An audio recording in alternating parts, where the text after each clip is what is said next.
My name is Emily Harrington. I am a professional rock climber. I had spent the majority of my life crafting my passion for climbing into a career and dedicating myself to becoming the best athlete I can be in the vertical realm. Today, I'm going to share my story with you, dive into a little bit of what I do, why I do it, what climbing is to me, and how I use it to explore my potential, lean into uncertainty, resiliency, connect with others, and rise to the challenges that I set for myself. So we're going to dive right in.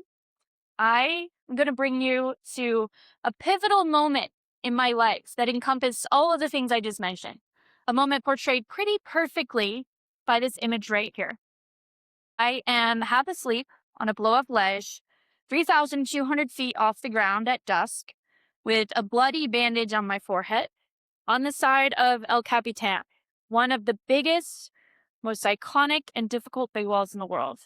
Having overcome immense fear, self doubt, exhaustion, and an overwhelming desire to give up on a life dream. In this image, I was near 30 feet away from my greatest achievement in climbing. So let's go back and talk about how I got there. I just started climbing when I was 10 years old. And I remember the first time I climbed, I had this really bizarre sense of fear, but also belonging at the same time. It was like I could feel the air under my feet and is really intimidating and really scary. But I was able to push past that emotion and keep climbing. And that was really empowering to me as a 10-year-old girl. Into my teenage years, I was solely focused on climbing competitions. I became national champion sport climber 5 times in my youth. And the rules of competition climbing are very simple. Whoever gets the highest wins. There's a path of plastic holds set up the wall. That path is meant to be very difficult. Your job is to solve the puzzle and find your way to the top. Parallel to my success in climbing competitions, I was drawn to climbing outdoors on real rock as well. As Ryan said, I was lucky enough to grow up in Colorado, so we had a lot of rocks around. I grew passionate for a discipline called sport climbing. Sport climbing involves climbing one rope flake, so you call it pitches, off the ground around 100 feet. And the routes are given grades depending on the difficulty of the movement. So sometimes the rock can be really overhanging, really steep. It can require a lot of strength. And this translated really well for me because it was pretty similar to the climbing gym. The protection is pre-placed, it's very safe, it's very focused on this physical aspect of climbing, and I absolutely loved it. As I got older, however, I became drawn to other sides of climbing. Luckily, by this time, I was able to establish myself through the years as an elite level climber, and I had sponsors, which enabled me to travel to places like the Himalayas. My first trip being 2011. This the it's the first time that I felt the power of big mountains, kind of felt that adventure side of climbing. It was also the first time that I experienced high altitude and kind of the suffering that goes along with that. So I was diving into more the adventure side of climbing as opposed to this like constant performance competition side of rock climbing indoors and sport climbing. I saw diversifying for me was a way to explore what climbing meant to me and an exploration of why I chose to be a climber. It's a little bit of part of my evolution and growing up from childhood to becoming an adult. I even managed to reach the summit of Mount Everest in 2012, tallest mountain in the world. It was one of the most trying experiences in my life for a variety of reasons. But one of the biggest things Everest taught me was how to suffer for long periods of time. So climbing Mount Everest isn't technically difficult like I was used to. There's no like hard moves. You're not even like grabbing anything really. You're literally just walking up a very steep hill for very, very long periods of time, coupled with this excruciating pain of altitude. I like to call it type 2 fun. How many of you guys know what type 2 fun is? Probably as serious as a lot with what you do. Um, it's like the satisfaction feel when it's all over. So the moment you're like, this kind of sucks, actually. Throughout this time of diversifying, however, I was still completely in love with hard rock climbing. I love the creativity and the challenge and the detail of it. I love how obsessed I become with the movement. I even love the process of failure and struggle. So no matter how many times the mountains took me away, I always returned to the rock. And then I discovered something called big wall free climbing, and that is climbing these big, massive walls where you don't return to the ground for hours or even days at a time. And you ascend with a partner, so one person leading on one end of the rope, the other person on the other end of the rope, filleting, holding a rope. And then once you reach the end of the rope, you stop, you bring up the second person, you kind of go up the wall like that, kind of like a caterpillar. To me, it felt like the ideal combination between adventure and hard technical climbing. So I started to seek out these kinds of objectives all over the world. Who knows what that is?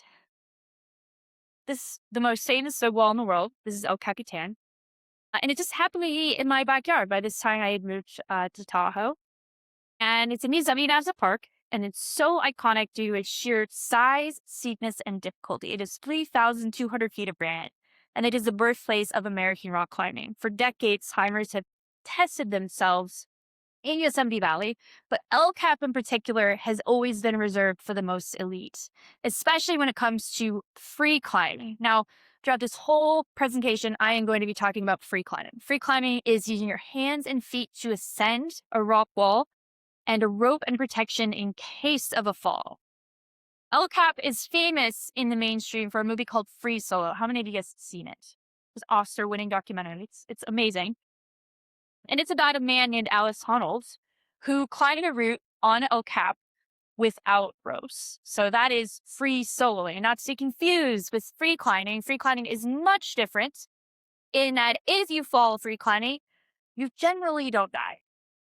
Free soloing, you generally do die. So it's very important distinction space. People get very confused. In 2015, after years of climbing smaller big walls, I decided I was ready to attempt a free ascent on El Cap. Now, there are about 15 paths or routes, as we call them, to climb up El Cap. Some are harder than others, but they're all very, very hard. The route I had in mind is called Golden Gate, that's drawn in red right there. And the way that it works is the first people to go up there, they seek out weaknesses in the rock and they try to find their way up using just their hands, feet. Sometimes that involves way down. You can see a line is pretty swiggly. Now, living in the vertical world is hard and weird. Most people who climb El Cap take around 5 to 7 days to do it, sometimes even more. It is a vertical camping trip. There are logistics that you don't often think of, and everything takes energy. So you're making food, you're sleeping, you're eating, you're going to the bathroom. Everything you're doing is thousands of feet off the ground. And it's a really difficult space to be in because you constantly have to worry about, are you clipped in? Is everything clipped in? Are you dropping something? How are you going to do this? How are you going to do that? It's a whole thing. And so you're constantly doing something even when you're not climbing. Also very fun. One thing that's often overlooked in climbing is the partnership aspect. The climber is on one end of the rope, but there's always someone on the other end in free climbing, not free soloing, literally holding your life in their hands and supporting you physically and emotionally. For my first time up El Cap, I chose my then boyfriend, now husband, Adrian Ballinger, to be my partner.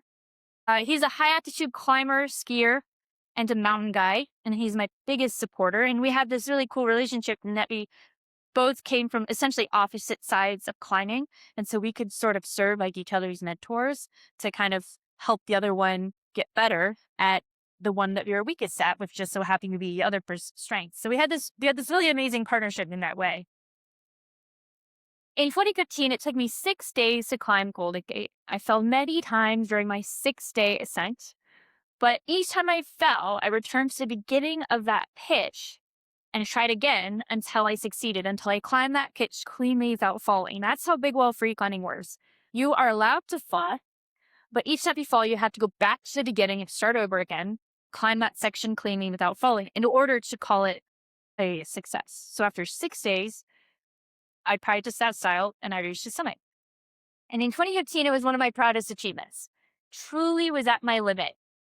And really, really quite at the edge of what I felt like I was capable of.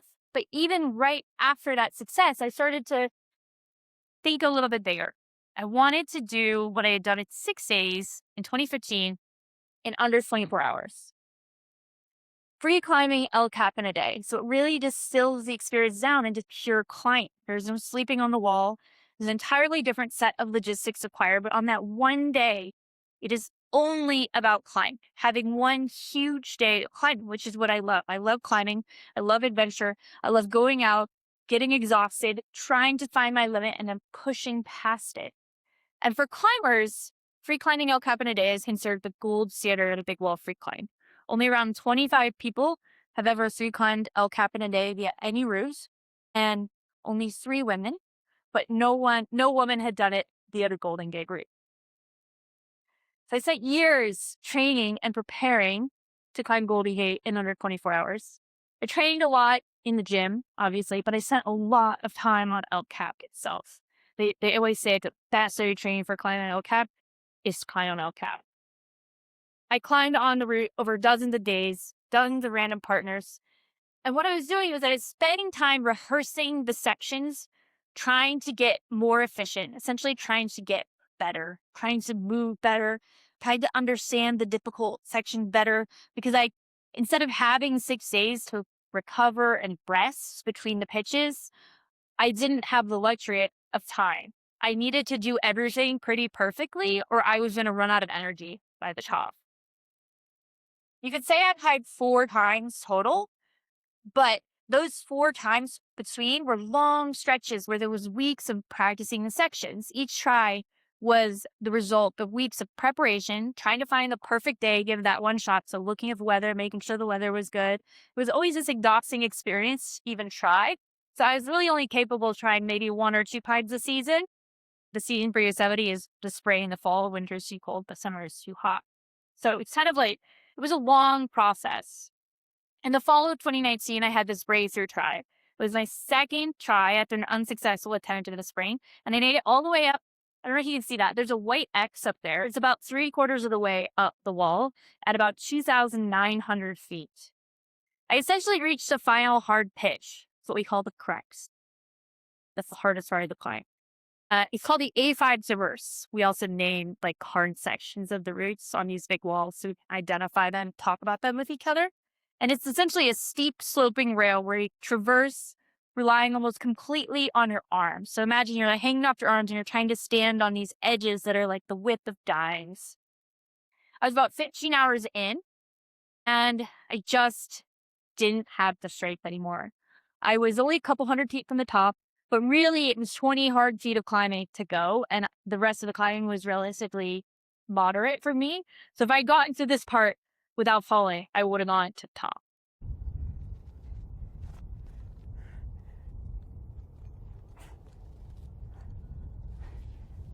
Good heel back, come on. Come on. Come on. Come on. There you go. I don't have it, you guys. I don't have it. I'm just too tired. So I was really heartbroken because I came so close, but it was actually this aha moment. I don't know if you guys had those before in your careers where you get close to something and you fail, but you're like, oh, wait a minute. Actually, this is possible. And it's quite a scary moment because once you realize something's possible, you start to want it even more. You want the success even more. And that's what I did. I started to desire the success. And I got really caught up in the outcome and I started to lose sight of the process. I set out to try again that year, only 2 weeks later, in fact. And I didn't really feel confident. I didn't feel that good, but I knew I could do it and I wanted to get it done. I wanted to have that check mark. And so I started climbing that morning and something wasn't right. It was 4:30 in the morning. It was much colder than it had been the time before. My feet were really numb and I was moving really fast. So I was forcing myself to climb really fast. And I was placing very little protection. I remember just telling myself, just go, be confident, just go. I was taking a lot of risks by not placing as much protection and I slipped. I slipped and I fell about 50 feet and I hit a ledge before the rope could catch me. I hit my head. I lost consciousness. When it came to, I had a lot of back and neck pain. But I do remember I could wiggle my toes. So I remember that was a good sign. But I was immediately evacuated on a backboard and taken to the hospital with a very real concern for spinal cord injury. Stable now, huh? Hang in there,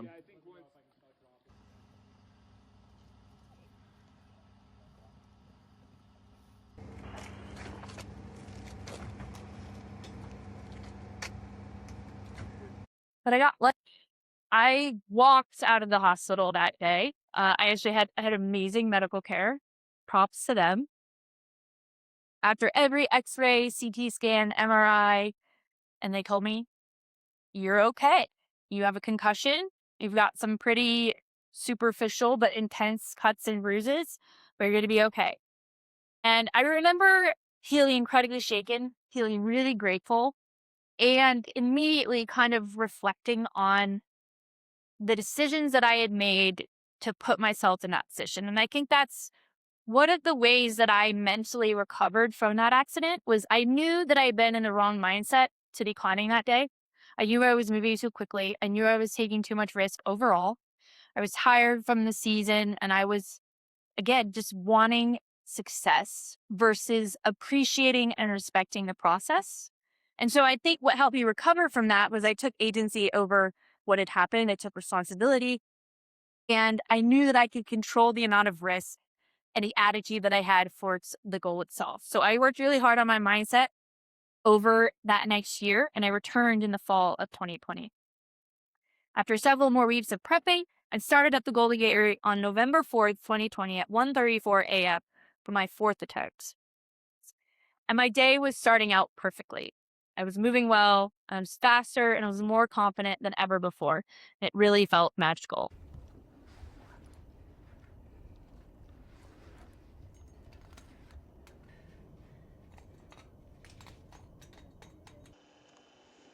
Good, that's it. Another inch. Perfect. Really good. That's it, come on. Really good. Come on. Really good. Come on. Nice, Sam, relax.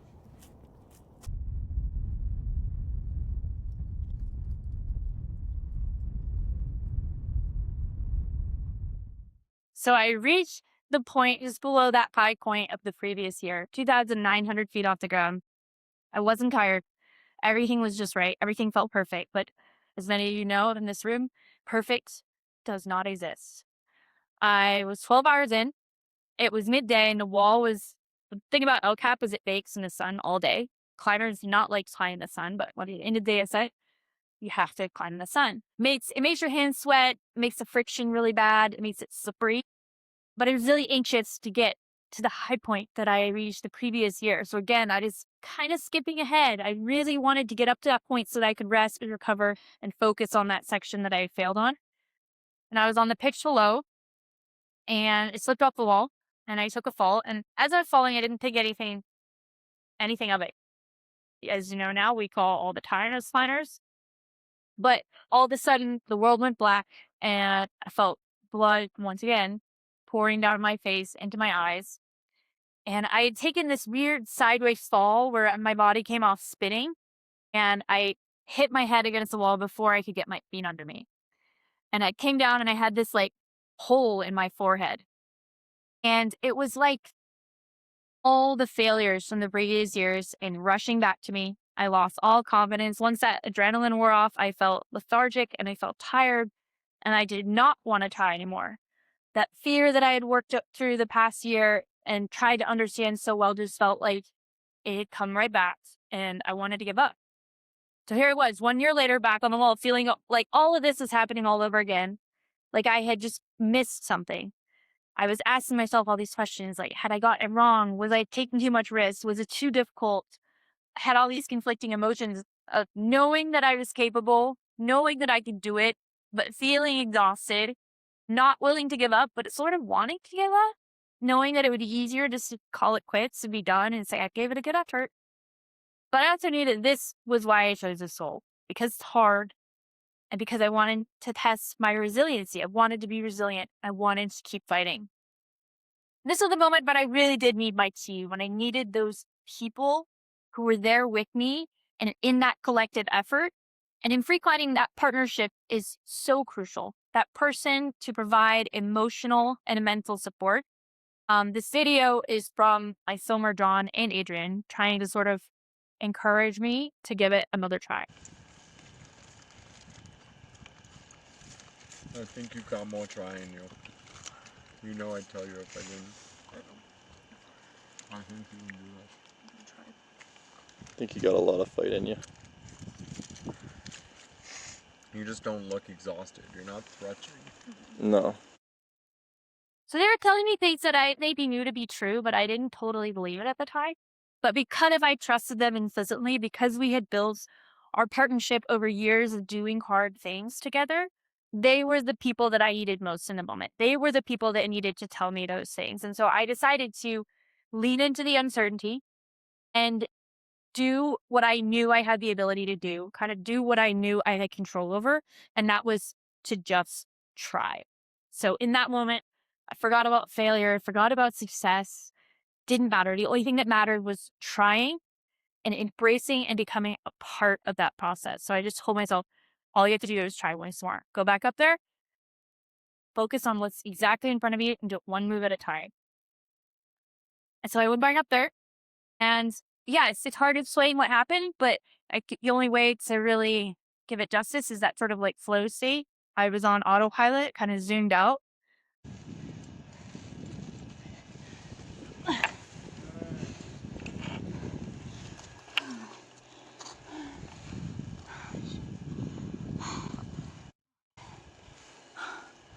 Oh my god. Okay. Keep going. Yeah, it's epic shit. Yeah. Now you have some perspective. Here I was, below the A5 traverse, 30 feet of hard climbing, and if I succeeded, I was certain that I would make it, because the remaining climbing was still challenging, but it was well within my ability level. So I remember laying on that ledge and thinking about all that I'd been through and all that I overcome, and all that I learned about myself. And in that moment, I was tired, but I was strangely confident. I was calm. And I remember I had a lot of gratitude for the journey itself and what it had allowed me to explore in myself and the people that I had connected with through the process. And it was like all the stress was gone from my body. And in a way, that physical tiredness was as well. So I set out on the traverse as night fell. I was 18 hours in, 2,900 feet of climbing below, only 300 feet left to go, 30 feet of it being the key to success or failure. Okay, come on. Come on. Come on. You know this. Come on.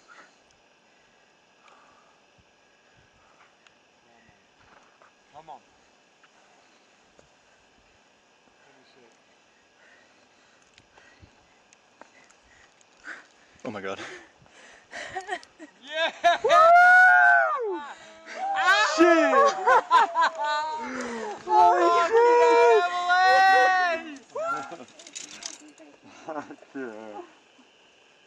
You did. I'm so proud of you. You worked so hard. I did it in a day. A little bit to spare. So 21 hours, 13 minutes, 51 seconds, and the end of a chapter of my life. It was a culmination of years of preparing and training and trying, even when success felt so far off and when nothing felt possible. My time on Goldie Gate cut like this huge stretch of doubt, fear, discomfort, and so much failure. There were so many days I went up there where I couldn't even fathom the idea of climbing the entire thing in a day. So many moments that made me question if it was worth it. But I was so drawn to the challenge and the inspiration and the magic of it that I kept trying, despite all that failure and the accidents, the tears, and the blood. It can seem a bit pointless when you break it down the process of ascending a wall in the most difficult manner possible. There is a hiking trail that you can just kind of walk, bounce, top, and I'll do it. It's a beautiful view. But for me, it was about that process of finding my limit, trying impossible, being creative, leaning on my team. They gave it so much more meaning than I ever knew it could. And in the end, of course, it was less about that objective and more about that search to find my limit and push beyond that perceived edge and go a little bit further. And the changes I went through as a person, the partnerships I formed as a result, are why it came to matter to me so much personally. Because I believe, and this is why I like sharing my story with others. I share my story a lot with groups of people. You guys are kind of a special group because I'm trading relate to a lot of these themes of the failure and struggle and doing the impossible. But I do believe that impossible challenges, risk, fear, uncertainty, and discomfort are not things that we should shy away from. They should be embraced and utilized so that we can reach our full potentials and be better humans for ourselves and those we touch along the way. We can have the greatest impact on the world and those in it by embracing the hard, leaning into the uncertainty, and rising to each challenge with passion and purpose. A lot of you asked me what is next. Adrian and I, in the last 3.5 years, we've embarked on a whole mate adventure. Maybe the epitome of uncertainty and unknowns. That sort of newness of watching someone else grow and learn and become their own person every day is a really wild experience. And in a way, it surpasses those experiences that I've had thousands of feet off the ground in terms of that influence that it's had over me as a person. Bringing another person into the world and teaching them about failure and about risk and fear it's quite scary. It's quite amazing, and it's definitely been my biggest challenge yet. So that's super exciting. That said, I am still climbing. People ask me that all the time. I'm still climbing a lot, and I still love it. And I wanted to point out that this story was made into a feature doc. Some of you may have seen it, called Girl Climber. Came out last year, and it was in theaters for a little bit, and now it's available on Amazon. So if you want to check it out, that's it. Appreciate. So you have mentioned that for 6 months you were working on your mindset. I see you were visualizing your climb. Is there anything else you were doing for your mindset? So, Uh, and for my mindset, I think a lot of it was really questioning my motivation and trying to find out like why I wanted to be there and if I just wanted to be there. Because I think a lot of people often ask me, how do you deal with fear? How do you deal with these big challenges and all of those things? And it's like there are certain tools that you can have to confront fear and to manage fear. But in the end, you really have to have the desire. You have to want to be in that space. You have to want to be doing something that's hard. And so I think for me, it was a lot of self reflection. Is like, okay, do I really want to be here? And what am I getting out of it that's a bit more existential than just climbing a rock face? And then obviously visualization as well.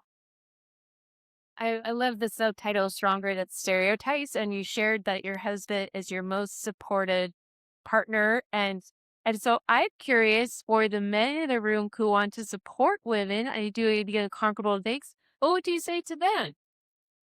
Yeah, that's a big one. It's really good. My big one is don't try to fix it. It's like that was a stereotype of men, I think, sometimes to try to like fix the thing that's going on. And my husband's learned that it's just a part of my process and those emotions just kind of need to get let out. They need to exist. The struggle is real. It doesn't have to be like glossed over. It doesn't have to be like, oh, when it's not really that, like it's hard things are hard. And so you don't have to try to sugarcoat them or try to fix them. And that is not his job. He doesn't have to fix it. He just has to be there and listen. How do I get ready for my hard climbs? Well, as I've got colder, warming up is a big thing that I do a lot of. So I do warm up a lot. I use like, my whole body, like stretchy bands and all the things that you see people doing at the gym that are pretty boring, but pretty important. And then I eat like just, it's very, I like to travel a lot. So I have this belief that like, I can't be too rigid when it comes to like my diet and my training and all of that. I try to go with the mantra of something is better than nothing always. And to not let perfect get in the way of good. Because there are days when it's not going to be for, especially as a parent, like there are days when you didn't sleep well. There are days when your schedule's off. There are days when you don't get to eat what you want and you don't have the time that you want.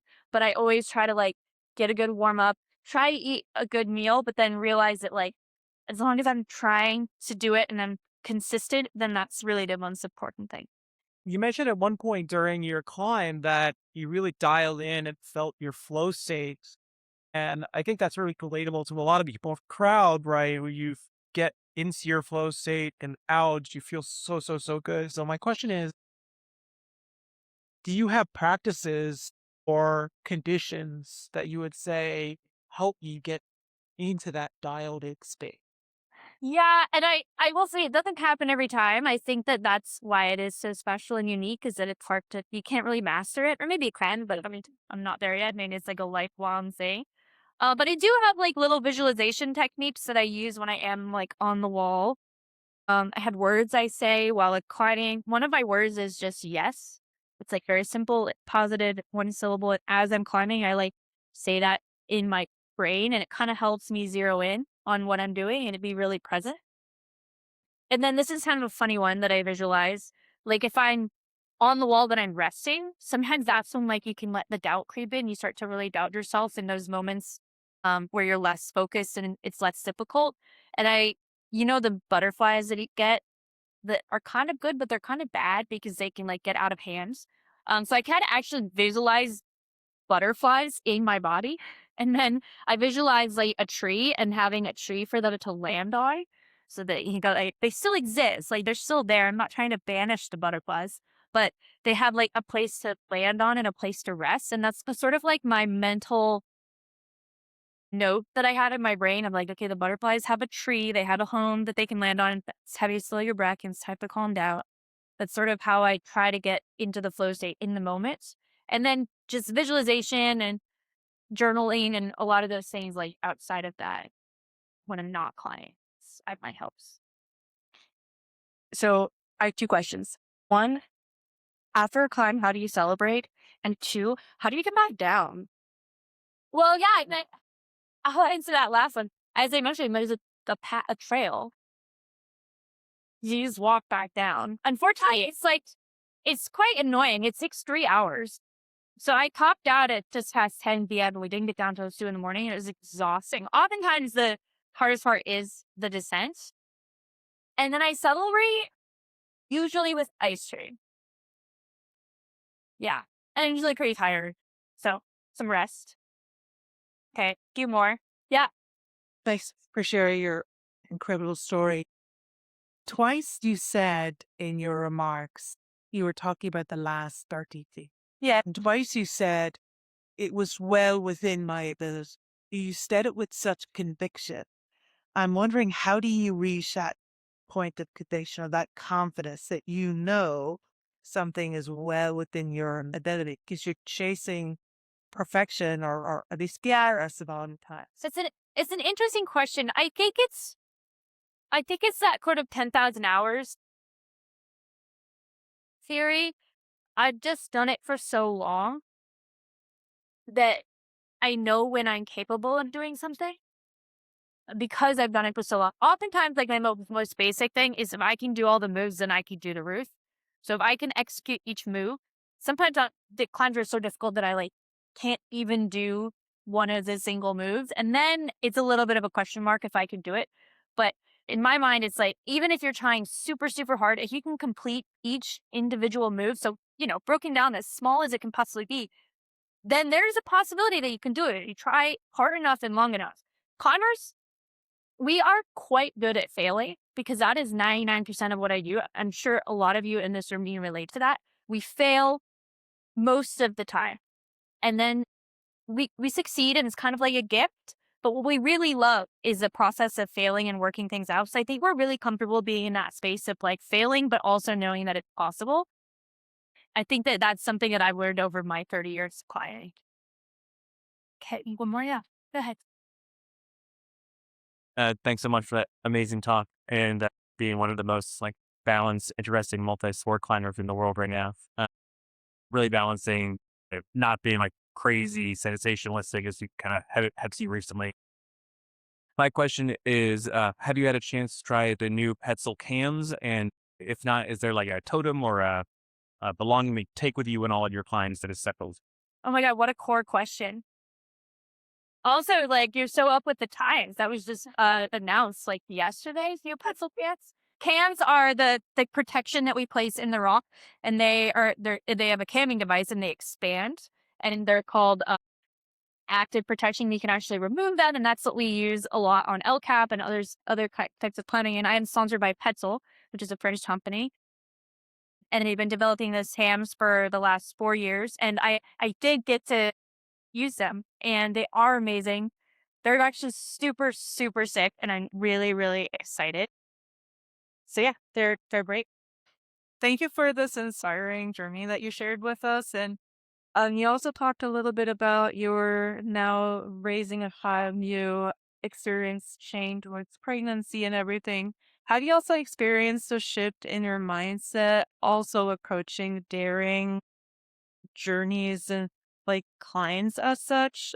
Do you have more consideration when you plan these massive climbs and just your perspective on now taking care of an additional human being? Yeah, so it's changed a lot for me. And the interesting thing is, when I was trying it, I was really determined that I wouldn't let it change me. I was like really afraid of that. I was like, I just don't want this to change anything about how I approach my climbing. And I was still really determined and really, really afraid that it would change. And then exactly what I was afraid of happening happened. Immediately after he was born, it changed everything for me.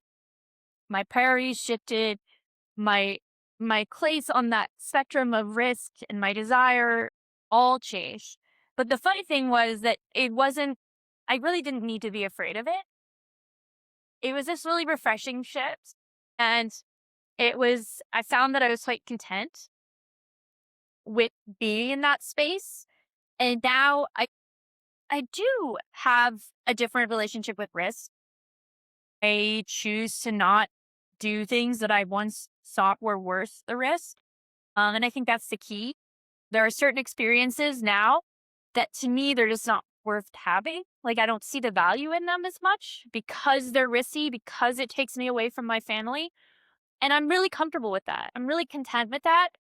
And yeah, I think it's an important discussion to have. Like, everyone kind of falls on the spectrum of risk differently. And throughout your life, you may shift.